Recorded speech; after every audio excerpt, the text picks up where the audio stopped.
दोस्तों, दुनिया की राजनीति में किस्मत कई बार ऐसा खेल खेलती है कि जो देश या नेता कल तक खुद को सबसे मजबूत समझते थे, वहीं अचानक मुश्किल के समय किसी और की तरफ उम्मीद से देखने लगते हैं। कुछ समय पहले तक एक ऐसे प्रिंस थे जो पाकिस्तान के साथ मिलकर भारत के खिलाफ सैन्य सहयोग की बातें कर रहे थे।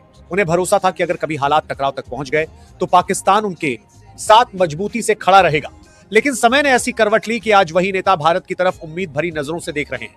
हैरानी की बात यह है कि जिस पाकिस्तान के दम पर भारत को चुनौती देने की बातें की जा रही थी, आज उसी पाकिस्तान से मदद मांगने की स्थिति भी नहीं बची है। सवाल ये उठता है कि आखिर ऐसा क्या हुआ कि भारत के खिलाफ रणनीति बनाने वाला देश अब खुद भारत की तरफ उम्मीद से देख रहा है। यह पूरी कहानी जुड़ी है सऊदी अरब के शक्तिशाली नेता मोहम्मद बिन सलमान से, जिन्हें दुनिया MBS के नाम से भी जानती है।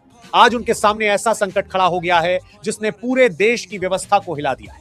चलिए पूरी अपडेट को समझते हैं, लेकिन आगे बढ़ने से पहले इस वीडियो को एक लाइक करके चैनल को सब्सक्राइब जरूर कर लीजिए, क्योंकि हम आपके लिए हर रोज ऐसी ही खबरों का विश्लेषण लाते हैं। दरअसल इस समय सऊदी अरब एक साथ दो बड़ी समस्याओं का सामना कर रहा है।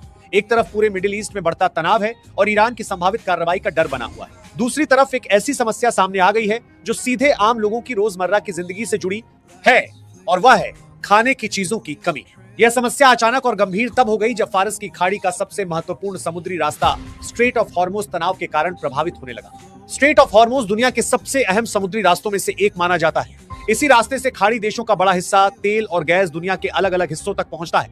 लेकिन जब इस रास्ते पर खतरा बढ़ता है तो असर सिर्फ ऊर्जा व्यापार तक सीमित नहीं रहता। इसका असर उन जहाजों पर भी पड़ता है जो जरूरी सामान और खाद्यान्न लेकर खाड़ी देशों की तरफ जाते हैं। जहाजों की आवाजाही कम होने लगी और सप्लाई धीरे धीरे प्रभावित होने लगी। जैसे जैसे ये रुकावट बढ़ी, वैसे वैसे खाड़ी देशों के बाजारों में अनिश्चितता भी बढ़ने लगी। कई जरूरी चीजें समय पर नहीं पहुंच पा रही थी और रोजमर्रा के सामान के दाम धीरे धीरे ऊपर जाने लगे। इसी दौरान सऊदी अरब के सामने एक और बड़ी समस्या खड़ी हो गई, और वह थी बासमती चावल की कमी। यह सुनने में छोटी बात लग सकती है, लेकिन सऊदी अरब के लिए यह एक गंभीर चिंता का विषय बन गया। बहुत कम लोग जानते हैं कि खाड़ी देशों की थाली में जो खुशबूदार बासमती चावल पहुंचता है, उसका बड़ा हिस्सा भारत से आता है। भारत से हर साल लाखों टन बासमती चावल सऊदी अरब, ईरान, इराक, UAE, कतर और ओमान जैसे देशों में भेजा जाता है। इनमें भी अकेला सऊदी अरब भारत से करीब 10 से 12 लाख मीट्रिक टन बासमती चावल खरीदता है। यानी अगर सरल शब्दों में कहा जाए तो सऊदी अरब की भोजन व्यवस्था का एक बड़ा हिस्सा भारतीय किसानों की फसल पर निर्भर करता है। लेकिन जब समुद्री रास्तों में रुकावट आई तो इस सप्लाई चेन पर भी असर पड़ना शुरू हो गया। पहले से मौजूद स्टॉक धीरे धीरे कम होने लगे और बाजार में चिंता बढ़ने लगी। तभी इस पूरी कहानी में एक नया मोड़ आया जब खबर सामने आई कि ईरान अपने कुछ भरोसेमंद व्यापारिक साझेदारों को स्ट्रेट ऑफ हॉर्मुज के रास्ते सीमित व्यापार की अनुमति दे सकता है।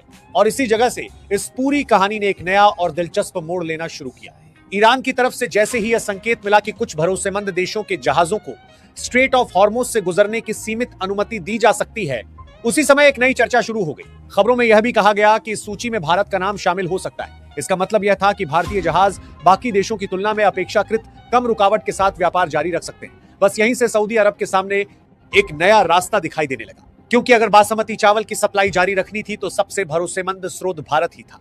अब सऊदी अरब को यह भी समझ आने लगा कि पाकिस्तान भले ही राजनीतिक समर्थन की बातें कर सकता है, लेकिन इतनी बड़ी मात्रा में खाद्यान्न की जरूरत पूरी करना उसके लिए आसान नहीं।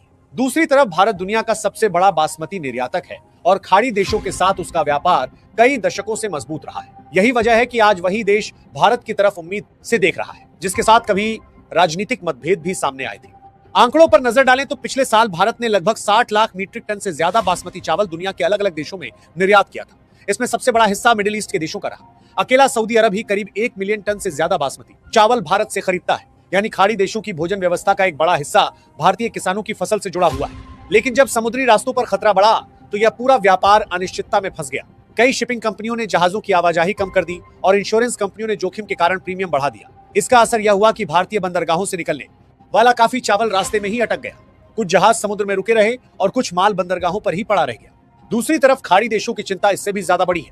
उनके पास तेल और गैस के विशाल भंडार जरूर हैं, लेकिन खाद्यान्न उत्पादन के मामले में वे लगभग पूरी तरह दूसरे देशों पर निर्भर हैं। सऊदी अरब की जलवायु खेती के लिए ज्यादा अनुकूल नहीं मानी जाती, इसीलिए चावल, मक्का और कई जरूरी चीजें बड़ी मात्रा में बाहर से ही मंगाई जाती हैं। जब समुद्री रास्तों में रुकावट आती है तो उसका असर सीधे बाजार और आम लोगों की थाली पर दिखाई देने लगता है। इसी दौरान कुछ व्यापारियों ने इस स्थिति को एक अवसर के रूप में भी देखने की कोशिश की। पाकिस्तान के कुछ कारोबारियों ने खाड़ी देशों में यह संदेश फैलाना शुरू किया कि भारत ने अपने चावल के निर्यात पर रोक लगा दी है। इसके बाद कुछ बाजारों में पाकिस्तानी बासमती ब्रांड्स की मौजूदगी बढ़ने लगी। हालांकि वास्तविकता यह थी कि भारत ने निर्यात बंद नहीं किया था, बल्कि समुद्री रास्तों में आई समस्या के कारण सप्लाई प्रभावित हुई थी।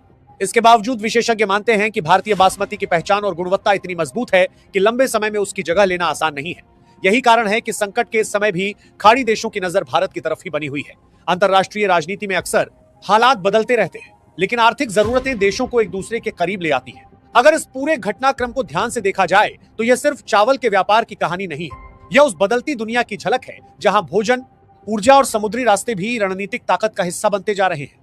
आज हालात ऐसे बन गए हैं कि तेल के विशाल भंडार वाले देश भी अपनी खाद्य सुरक्षा के लिए एक कृषि शक्ति की तरफ उम्मीद से देख रहे हैं, और यह दिखाता है कि दुनिया की असली ताकत कई बार जमीन और खेतों से भी आती है।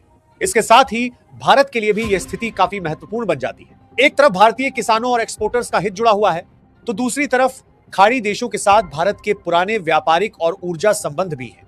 लाखों भारतीय नागरिक भी इन देशों में काम करते हैं, इसीलिए भारत हमेशा यह कोशिश करता है कि व्यापार और आपूर्ति की यह कड़ी मजबूत बनी रहे। यही कारण है कि संकट के समय भी बातचीत और सहयोग के रास्ते खुले रहते हैं। आखिर में यह पूरा घटनाक्रम हमें एक बड़ी सीख भी देता है। दुनिया की ताकत सिर्फ हथियारों या बड़े आर्थिक आंकड़ों में ही नहीं छिपी होती, बल्कि उन संसाधनों में भी होती है जो सीधे आम लोगों की जिंदगी से जुड़े होते हैं। भोजन, पानी और ऊर्जा जैसे साधन आज वैश्विक राजनीति के सबसे बड़े हथियार बनते जा रहे हैं, और शायद यही वजह है कि आज मिडिल ईस्ट के इस संकट के बीच कई देश एक बार फिर भारत जैसे कृषि शक्ति वाले देश की तरफ उम्मीद भरी नजरों से देख रहे हैं। इससे साफ पता चलता है कि भारत ने अपनी तरकश में खाद्यान्न जरूरतों के ऐसे अचूक तीर रखे हुए हैं जो दुनिया को उसकी तरफ झुकने के लिए मजबूर कर देते हैं। अगर आपको ये जानकारी उपयोगी लगी हो तो कमेंट में जरूर बताइए कि इस पूरे मामले पर आपकी क्या राय है। साथ ही वीडियो को लाइक करें, अपने दोस्तों के साथ शेयर करें और चैनल को सब्सक्राइब करना बिल्कुल न भूलें।